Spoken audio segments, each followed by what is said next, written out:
Hey everybody, this is Mover and Shaker, and today I'm going to discuss just how easy it is to make lots and lots and lots of cash selling household items, things that you're tired of, things that you don't use anymore, things that you purchased and maybe made a mistake, things that don't fit, things that may be broken. It's all easy to sell. Let's talk about some of the places that you can sell online that are popular. First of all, eBay. I've been selling on eBay since 2005 and I have made over $60,000, and I can prove that in a screenshot that I'll provide here in a second. I've also sold thousands of things on Craigslist. And then came OfferUp and the mobile apps named Mercari and Poshmark. Those are the main ones that I've used to make my cash. I prefer to sell and buy online, so I consider myself a flipper. Every time I buy something, I sell something. I sell something, I buy something. And the money is never really going out of the household because you're constantly got money coming in from your sales, and it allows you to continuously purchase.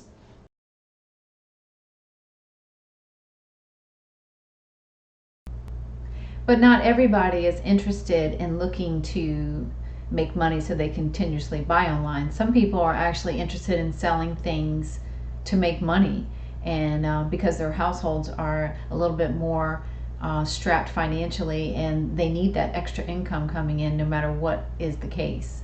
I would definitely highly recommend, if you have small children and you're a stay-at-home mom, to continuously putting toys online and children's clothing online without a doubt. But also sometimes when we have families, we have a tendency to collect things over time that we don't need. Or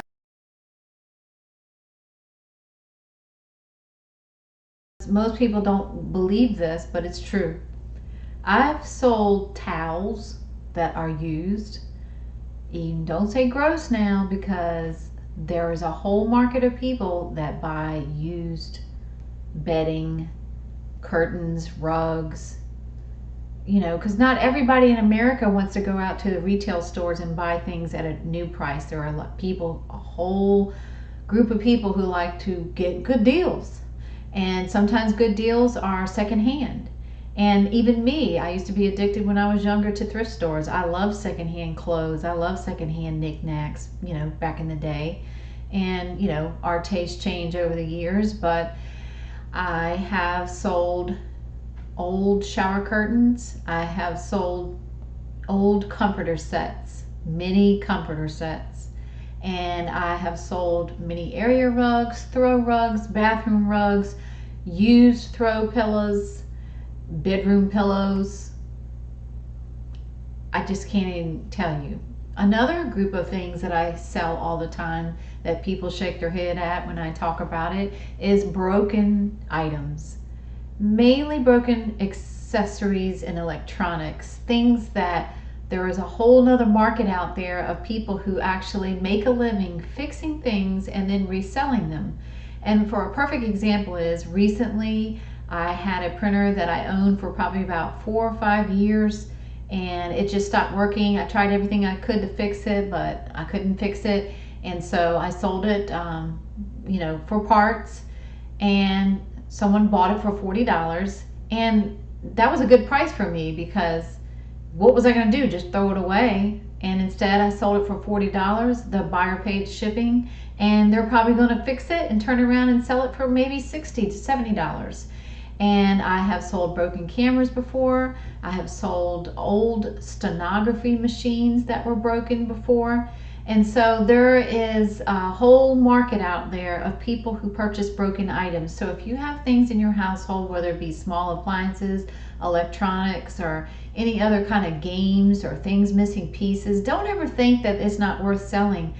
There are people out there that will buy it. All you have to do is make sure you're very thorough and detailed about what is broken, as much information as you can provide to help the potential buyer.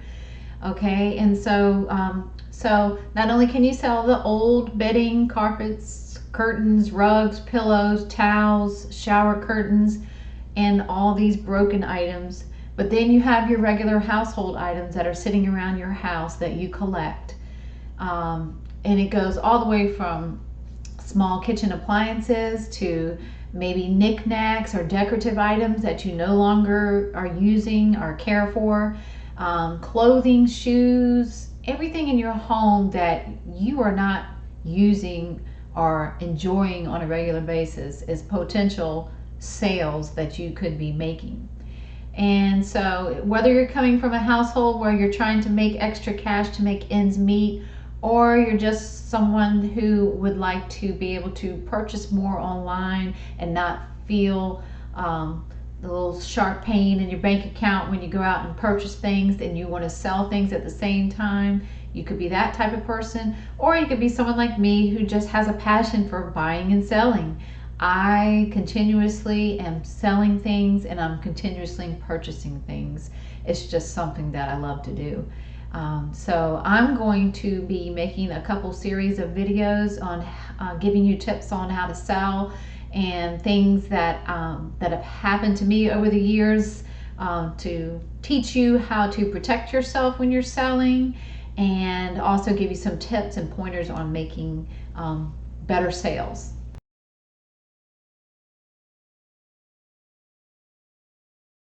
Sometimes when I'm looking at things to sell, that is how I make my decision which venue I'm going to sell it on. I don't take an item and put it on all these different venues at the same time, because that would be a ton of work. What I usually do is, depending on the value and the uniqueness of the item or the quality of the item, I usually would select eBay for the higher value or the higher quality of an item. My local mobile apps such as Let Go and OfferUp, those are used for things typically like household items that you want to move quickly out of your house. Now don't get me wrong, I have a box of stuff that I donate every month, but there's a lot of items that I move quickly out of my house, and typically those items would be things like area rugs or the comforter sets. But I have sold comforter sets on eBay. But I just kind of want to make a comment about the fact that when I sell something, I don't list it on Mercari and OfferUp and eBay. I did try that at one time, and it's too much to keep up with. It's best just to take an item and decide which venue would be the best item to put it on. And so, for example, for an item that's maybe 50 pounds or more, and you don't want to deal with packing and shipping and fragile items or things like that, then just go ahead and put it on Let Go or OfferUp and sell it locally. As far as selling on eBay, those items are usually, for me, I like unique items, maybe more expensive items where you're reaching a lot more people. And not only that, but they have the global shipping program, which allows you to ship internationally using United States Postal Service or UPS, and it's very easy to use. In fact, one time I was selling for another person for some beer steins, and most of the beer steins that I sold were really not here in the United States. They sold internationally, and it was very painless to do that. And I know some people might think it seems intimidating to sell things internationally, but that's the great thing about eBay, is that it opens up such a huge market of people that are going to see the item that you're potentially going to be listing and they're looking for. Whereas now OfferUp, I will say this, OfferUp has the ability now where you can reach people and ship things to people. I have shipped 2 items on OfferUp that people were interested here. So a lot of times people just think it's going to be people in your area, but you can ship items from OfferUp and the buyer will pay for shipping. A lot of times you can make the decision whether you pay for shipping or the buyer pays for shipping, and my recommendation for that is to just put a little extra in your sales cost to allow for shipping. And yes, sometimes it is more attractive. You know, you have to look at it from a buyer's point of view. Would you want to buy an item if it says free shipping, or do you want to pay free shipping? Most people want free shipping. That's like a big thing today, especially online at all these retail places. You know, if you can get your shipping costs down, then you're going to probably spend more money on your item. And sometimes I can get distracted and go off on another subject, so I try to stay focused. But I plan to make a series of videos and try to break these topics up. But for right now, I just want to introduce the fact that there are several venues to make money off of. There are,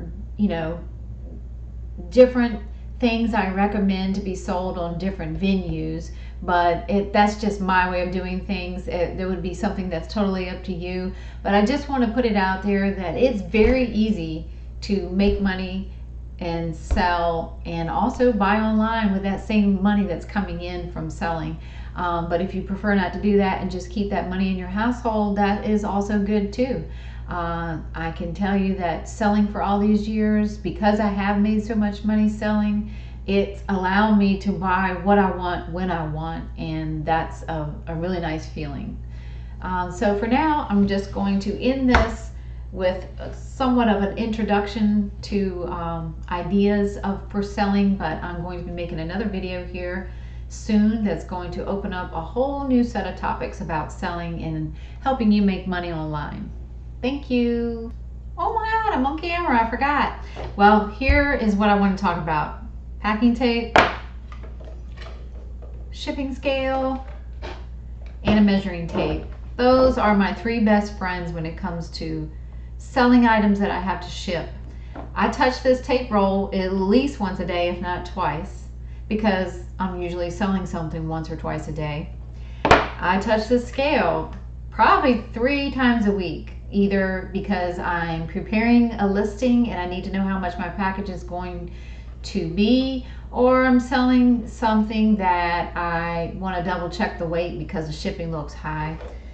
And this, I have several of these in multiple rooms. I use this measuring tape to do listings and also to measure packages. And so these 3 items, scale, tape, measuring tape, and any packaging materials are going to be my 3 best friends. I also have an item over here that I keep on hand. Shipping labels. You can get these online really, really cheap, and they are peel and stick labels. And mine go face down inside my printer. And when you're shipping a shipping label, because a buyer has already paid shipping, everything is already taken care of. In case, for those of you that are worried about, how does the shipping work, I'll get in that in another video. But these shipping labels are easy. They just peel and they stick to your package. Put them face down, run the label, plop on your package, and ship it off. So these are my highly recommended items. Another thing I would recommend is when you order things online or you bring things home, make sure that you're saving your packaging, and make sure sorry, my phone is ringing, your packaging and your boxes so that you can use those for future shipping materials. Thank you.